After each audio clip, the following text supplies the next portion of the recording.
ඔයාලා දන්නවද අපිට ඉක්කාව ඇති වෙන්නේ කොහොමද කියලා? අපේ පෙනහළු වලට හරියටම යටින් පිහිටලා තියෙනවා හරිම වැදගත් පටලයක්. මේක විද්‍යාත්මකව හඳුන්වන්නේ මහා ප්‍රාචීරය කියලා.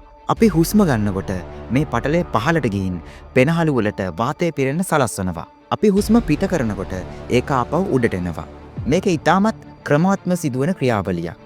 නමුත් යම්කිසි හේතුවක් නිසා මේ මහා ප්‍රාචීරය අක්‍රමවත් ලෙස එකපාරටම හැකිලෙන්න හෝ ගැස්සෙන්න පටන් ගන්නවා. අන්න ඒ වෙලාවට තමයි අපිට ඉක්කාව ඇති වෙන්නේ. මහා ප්‍රාචීරය මේ විදිහට අක්‍රමවත් වෙන්න බලපාන හේතු කිහිපයක්ම තියෙනවා. අපි ඉක්මනින් කෑම ගනිද්දී ආහාර එක්ක වාතයත් විශාල ප්‍රමාණයක් ඇඟ ඇතුළට යනවා. ඒකෙන් මහා ප්‍රාචීරයත් තෙරපීමට ලක් වෙන්න පුළුවන්. ඉතාමත් සීතල හෝ ඉතාමත් රස්නේ ඇති පාන වර්ග එකපාරටම පානය කිරීමෙනුත් මේ තත්ත්වය ඇති වෙන්න පුළුවන්. බඩ පිරෙන්න වැඩියෙන් ආහාර ගත්තාම මහා ප්‍රාචීරයට වැඩ කරන්න තියෙන ඉඩකඩ සීමා වෙනවා. ඒකෙනුත් මේ තත්ත්වය ඇති වෙන්න පුළුවන්. අධික ලෙස සිනාසීම හෝ කලබල වීම නිසා හුස්ම ගැනීමේ රටාව වෙනස් වෙලා ඉක්කාව ඇති වෙන්න පුළුවන්. දැන් අපි බලමු ඉක්කාවේ සද්ද ඇති වෙන්නේ කොහොමද කියලා.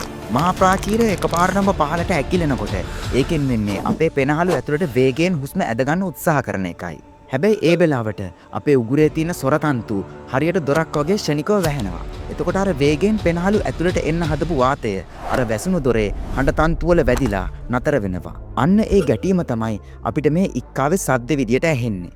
ඉතින් මේ ඉක්කාව නවත්ත ගන්න කරන්න පුළුවන් මොනවද? තප්පර 10ක් විතර හුස්ම හිර කරගෙන ඉන්න උත්සාහ කරන්න. එතකොට අර කලබල වෙලා තියෙන මහා ප්‍රාචීරය ආපහු සාමාන්‍ය තත්ත්වයට හැරෙනවා.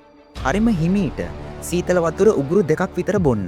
ඒකෙන් අපේ උගුරේ තියෙන ස්නායු උත්තේජනය වෙලා ඉක්කාව නතර වෙන්න උදව් වෙනවා. සීනි ටිකක් දිව උඩ තියාගෙන ඒක දිය වෙනකන් ඉන්න එකෙනුත් ඉක්කාව අඩු කරගන්න පුළුවන්. මේ වගේ තවත් ඉන්ට්‍රෙස්ටිං මාතෘකා ගැන දැනගන්න අපිත් එක්ක දිගටම එකතු වෙලා ඉන්න.